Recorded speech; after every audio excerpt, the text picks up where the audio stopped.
Welcome to Spurs Focus, your go-to spot for daily Tottenham news, transfers, and match updates.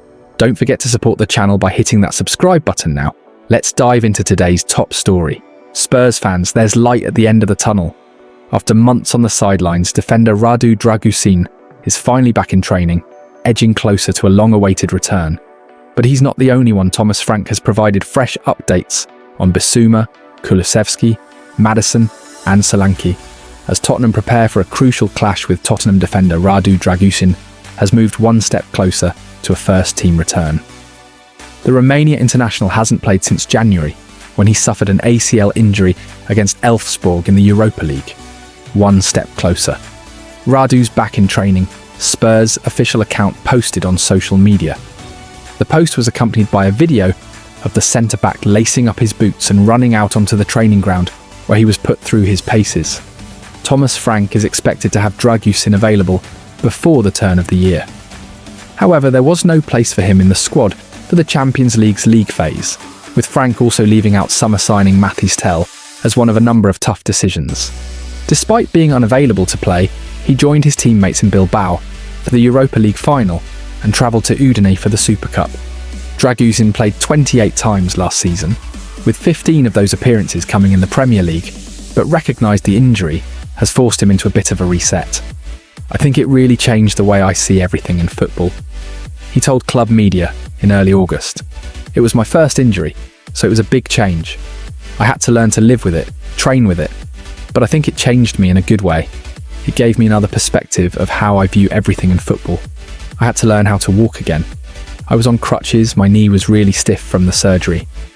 It was a long process, but once I got back to normal walking, it became a positive journey. Dragusin isn't the only Spurs player on the comeback trail though. Here, Football.London has the latest for you ahead of Saturday's trip to West Ham.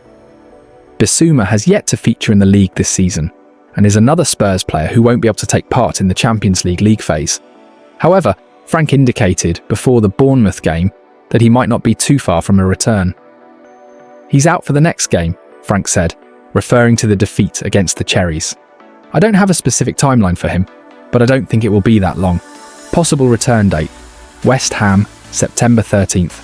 Dragusin's return to training is good news, but he's unlikely to be rushed back into action.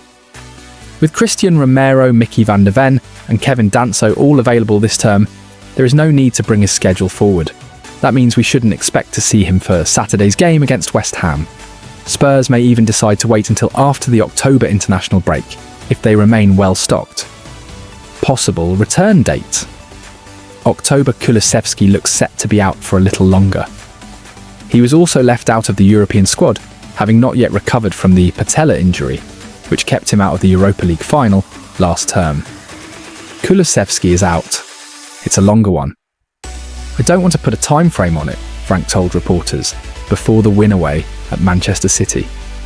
The Sweden star has linked up with his international colleagues during the September break, but manager Jon Dahl Tomasson made it clear that wasn't with a view to a surprise return to action. Dejan Kulusevski will be part of the group. He won't be able to play, but he will be there anyway, Tomasson said, per Fotbollskanalen. That says something about his character. He's doing everything he can to get us to the World Cup. He wants to help the team. He will be with the team throughout the entire campaign. Maddison will miss the majority of the season after suffering an ACL injury in a pre-season game against Newcastle. However, he has shared a photo on Instagram showing the progress of his rehab so far. "Lowest low I've ever had," the England international wrote in August after undergoing surgery. "Heartbroken at the fact this injury has occurred at this time in my career." With the Super Cup tomorrow, the Premier League season on the horizon, the exciting Champions League campaign, and it being a World Cup year for England, it all feels very, very cruel. But nevertheless, the ACL reconstruction surgery was successful. Possible return date: unknown Solanke came off the bench for each of Spurs' first two league games, also playing in the Super Cup final and scoring in the penalty shootout. He missed the match against former club Bournemouth though, with Frank issuing an update. "He's got a minor issue with his ankle," the manager explained. "That's been a little bit grumbling also in the pre-season. It's just too much for this game, and now we have the international break, so hopefully he can be ready after that," Frank added. The expectation is that Solanke will be assessed before Saturday's game in East London. A new era is underway at Tottenham.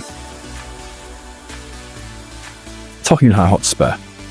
With Daniel Levy stepping down after 24 years, CEO Venkatesham has made it clear that the Lewis family, who own Tottenham through ENIC, are set to invest in the club to ensure it can enjoy more success on the pitch. It has been a big week at the North London club, with Executive Chairman Daniel Levy stepping down from his role after 24 years. Football.London reported that the Lewis family were looking to modernise the hierarchy at Spurs with a CEO in the much sought-after Venkatesham, after being disgruntled at the lack of success on the pitch in recent decades. On Monday, the club also confirmed ENIC had rejected approaches from two different parties looking to buy their stake. An Asian consortium of investors, led by Dr. Roger Kennedy and Wing Fai Ung through Firehawk Holdings Limited, are understood to have indicated an informal intention in their approach on Thursday to make an offer, the day Levy left his role as executive chairman after 24 years at the Premier League club. Amanda Staveley and PCP International Finance Limited are believed to have shown enough interest, without making an actual indication of a forthcoming bid, to trigger takeover panel rules on disclosure. Football.London reported on Thursday that ENIC had no current intention of selling the club, and sources close to the Lewis family, who run Tottenham owners ENIC, reiterated on Monday that the Premier League club is not for sale. Now, Venkatesham has delivered a detailed interview on the way forward at Spurs, with plenty of clarity on subjects such as incoming investment. The Lewis family, I think it's really fair to say that it was big news last week, with the announcement on Thursday that Daniel is leaving the club. But what I would say is that the club is well organised for succession, so we have a very strong executive team in place. And while it might feel like a slightly strange thing to say to the external world, although it's big news, inside the club, it really is business as usual. But I really wanted to start today by paying tribute to Daniel. What he has done at this football club over the last 25 years is extraordinary. He has played a huge part in the transformation of the club, and there are so many examples. The training centre, the stadium, the media centre that we're just sitting outside now. His contribution is there for all to see, and I think his legacy really is extraordinary. For me personally, obviously I was expecting that I was going to be working with Daniel for many years. It's ended up only being a few months, but he's been a wonderful support and counsel to me during that period, and I feel really settled in. And I think also at a time like this, it's really natural to pause and look back and reflect. But I also know in my job it's really important to look forward. And this is a new era for the club under new leadership, completely backed by a majority shareholder, the Lewis family, so we can feel optimistic and ambitious for the future as well.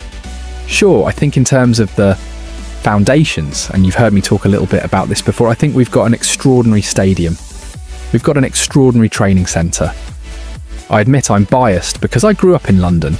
I think we're based in the best city in the world, and we've got a massive global fan base. We saw in May in Bilbao what that next step is. That next step is competing for and ultimately winning major trophies. We've had a taste of that. It's even better than you imagined. You realise that the club is even bigger than you thought it was, and you're hungry for more. And that's what everybody associated with this football club is, hungry for more. Nights like that. Well, first and foremost, I know the Lewis family really well. I think it's important for our supporters to know that they're very, very passionate about Tottenham Hotspur, and they're ambitious for the club.